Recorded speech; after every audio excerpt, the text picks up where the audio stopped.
I'm ready to plant this now. One thing I was going to mention about amending soil or amending the backfill. Actually, there's some research that has shown that doing any amending of the backfill or fertilizing doesn't make any difference in the tree living. And I disagree with the research. There's actually been a few different ones that have come to this conclusion. I think mainly what they're talking about is just that, does the tree live? It doesn't really look though at how long the tree lives, how healthy it is, how well does it fill its potential. If it's especially if it's a tree where you're producing food, like fruit trees, which I try to plant a lot of trees that are also going to provide food. It doesn't say anything about yield, quality of the fruit, things like that. So to me, it's really important to amend my soil with the compost and the rock dust and things like that. Those kind of studies I take with a grain of salt. Maybe there's what they're looking at is, does the tree live? And maybe they just mean, does the tree live for 3 years or something? I'm not sure.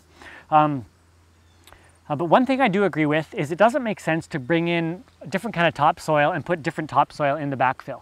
My backfill is just going to be the same soil here that has the compost and the rock dust and the amendments in it.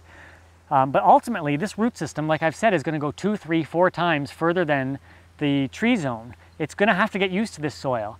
And if I put a different kind of soil in here, it's just going to create texture problems with water problems, where maybe too much water gets in the hole, maybe not enough gets in the hole. So you don't want to be mixing textures.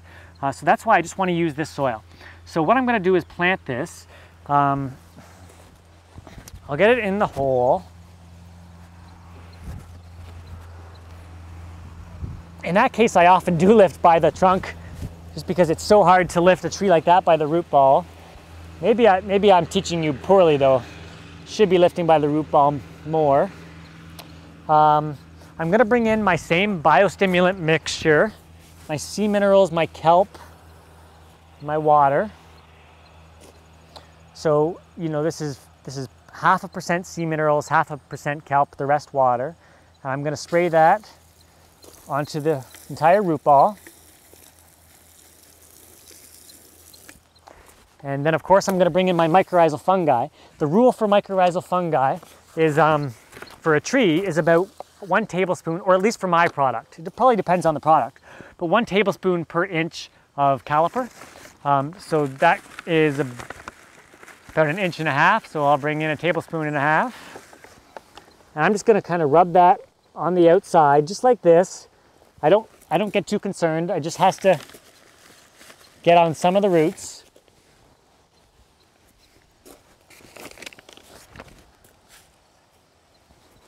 And next I want to make sure it's straight, which it's, the way to do that is from, by looking at it from a couple of different angles. Obviously it's not straight right now. So I'll just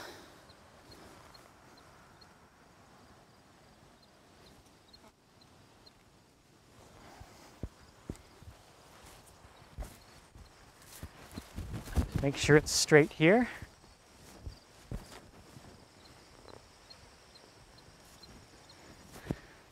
That's getting pretty good.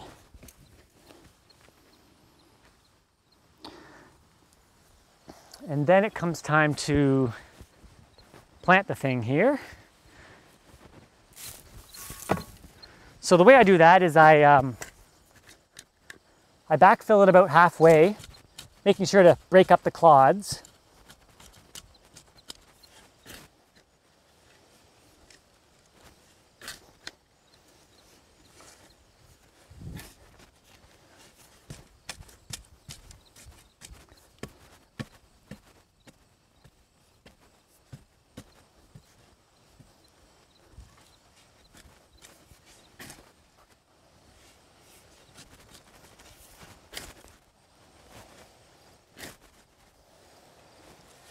Sometimes you may have to cart away some soil, but if you've made the garden bed big enough, you should be able to just kind of spread it out.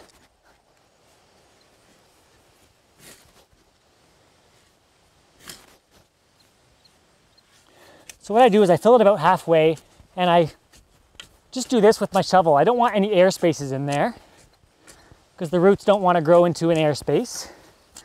They like air, but not full air. And I can do a little bit of it with my shovel. I don't want it to be totally compacted. I just want to make sure there's no air in there. Then when it's about half full, I water it in. That also helps to compact it. And it also helps to water the plant. So what I do there is, I don't know, maybe 10 to 20 gallons, which